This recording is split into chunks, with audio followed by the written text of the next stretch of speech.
दोस्तों आज 29 जून 2020 का दिन है और आपके सामने पेश है आज की ताज़ा खबरें। दोस्तों इंडियन रेलवे की तरफ से खबर आ रही है कि तमिलनाडु सरकार के अनुरोध पर रेलवे ने 29 जून से 15 जुलाई तक राज्य के अंतर्गत चलने वाली स्पेशल ट्रेनों को रद्द कर दिया है। दरअसल तमिलनाडु में कोरोना मरीजों की संख्या तेज़ी से बढ़ी जा रही है, जिसकी वजह से राज्य सरकार ने ट्रेनों को कैंसिल करने का फैसला किया है। दोस्तों अगली खबर कोरोना वायरस के अपडेट से आ रही है। दोस्तों भारत में कोरोना वायरस के एक दिन में सबसे ज़्यादा मामले दर्ज किए गए हैं। दोस्तों केंद्रीय स्वास्थ्य मंत्रालय के अनुसार पिछले 24 घंटों के दौरान कोरोना वायरस के 19,906 मामले सामने आए हैं, जबकि इस दौरान 410 लोगों की मौत हुई है।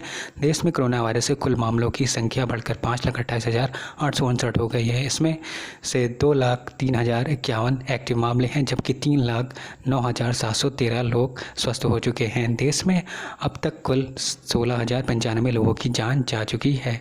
दोस्तों अगली खबर लॉकडाउन को लेकर के आ रही है। जी हाँ दोस्तों, बढ़ते कोरोना मामले को लेकर मणिपुर ने फिर बढ़ाया लॉकडाउन।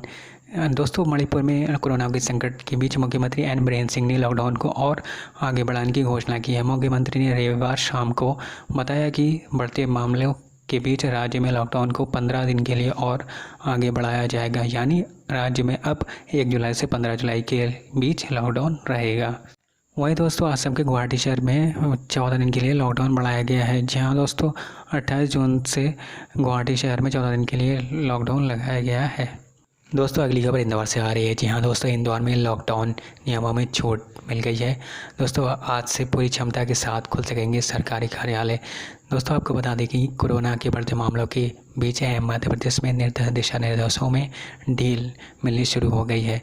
दोस्तों इंदौर प्रशासन की तरफ से अब सरकारी कार्यालयों को आज सोमवार से पूरी क्षमता के साथ काम करने की छूट दे दी गई है। दोस्तों अब चलते हैं अगली खबर की तरफ। टिकटॉक सालों से कर रहा था लाखों यूजर्स की जासूसी, एप्पल के एक अपडेट के बाद खुली पोल।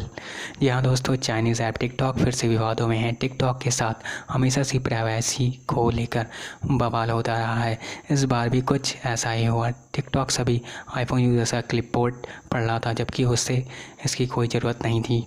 दरअसल हाल ही में एप्पल ने iOS 14 बीटा वर्जन रिलीज़ किया है। दोस्तों iOS 14 अपडेट के बाद टिकटॉक आईफोन में कॉपी किए गए सभी तरह के कंटेंट पढ़ता था। उदाहरण के तौर पर यदि आपने कोई मैसेज कॉपी किया है तो अपने आप टिकटॉक में पेस्ट हो जाता था। दोस्तों यह एक तरह से जासूसी हुई। हालांकि टिकटॉक ने क्लिपबोर्ड को पढ़ना बंद कर दिया है। बता दें कि आप अपने फ़ोन में कुछ भी कॉपी करते हैं तो वहाँ क्लिपबोर्ड में सेव होता है। जब से iOS 14 रिलीज हुआ था तब से ही टिकटॉक आईफोन के यूजर्स द्वारा कॉपी किया गया कंटेंट पढ़ता था। दोस्तों iOS 14 के साथ एप्पल ने एक सिक्योरिटी पैच भी जारी किया था, जिससे टिकटॉक की पोल खुल गई, नहीं तो किसी को इस बात की भनक भी नहीं थी। एप्पल के सिक्योरिटी पैच के साथ यह फीचर था जो यह बताता था कि फ़ोन में मौजूद कौन से ऐप क्लिपबोर्ड के कंटेंट को पढ़ रहे हैं। दोस्तों आपको बता दें कि टिकटॉक ने अब एप्पल के ऐप स्टोर पर अपना नया वर्जन अपडेट कर दिया है, जिसके बाद अब टिकटॉक क्लिपबोर्ड को नहीं पढ़ सकता। दोस्तों बढ़ते हैं अगली खबर की तरफ। अंडमान और निकोबार में भूकंप के झटके 4.1 रही तीव्रता। जी हाँ दोस्तों, कोरोना वायरस के बीच रविवार अंडमान और निकोबार में भूकंप के झटके महसूस किए गए हैं। रिक्टर स्केल पर झटकों की तीव्रता 4.1 मापी गई है।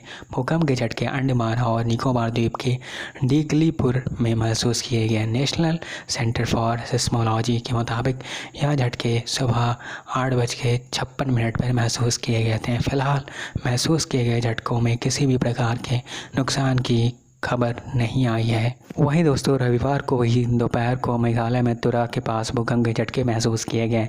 नेशनल सेंटर ऑफ सिस्मोलॉजी के मुताबिक भूकंप के झटके दोपहर को 12:24 पर महसूस किए गए, जिसकी तीव्रता रिएक्टर स्केल पर 3.9 रही। दोस्तों अगली खबर, 3 जुलाई से वंदे भारत मिशन का चौथा चरण 17 देशों से लाए जाएंगे भारतीय नागरिक। जी हाँ दोस्तों, कोरोना वायरस के कारण विदेशों में फंसे भारतीय नागरिकों को वापस लाने का काम लगातार जारी है। वंदे भारत मिशन और ऑपरेशन समुद्र सेतु के तहत अब तक 2,63,000 भारतीय नागरिकों को वापस लाया जा चुका है। आपको बता दें कि वंदे भारत मिशन के चौथे चरण की शुरुआत 3 जुलाई से होगी, जो 15 जुलाई तक चलेगी। इस दौरान 17 देशों से 170 17 उड़ानों का संचालन किया जाएगा। दोस्तों अगली खबर चीनी कंपनी से आ रही है। चीनी निवेश वाली कंपनी जोमेटो के कुछ कर्मचारियों ने नौकरी छोड़ी, कंपनी की टी शर्ट जलाई।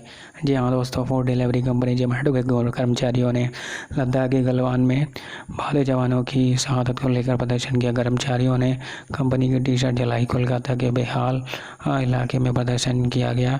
कुछ कर्मचारियों का दावा है कि उन्होंने नौकरी भी छोड़ दी। दोस्तों एक प्रदर्शनकारी ने कहा कि एक तरफ चीनी कंपनियां भारत से कमा रही हैं और दूसरी तरफ हमारे जवानों पर हमला हो रहा है। वे हमारी ज़मीन कब्जा करने की कोशिश कर रहे हैं, इसे बर्दाश्त नहीं किया जाएगा। दोस्तों एक और अन्य प्रदर्शनकारी ने कहा कि हम भूखे मरने के लिए तैयार हैं, लेकिन ऐसी कंपनी में काम नहीं करेंगे जिसमें चीन की किसी कंपनी ने निवेश किया हो।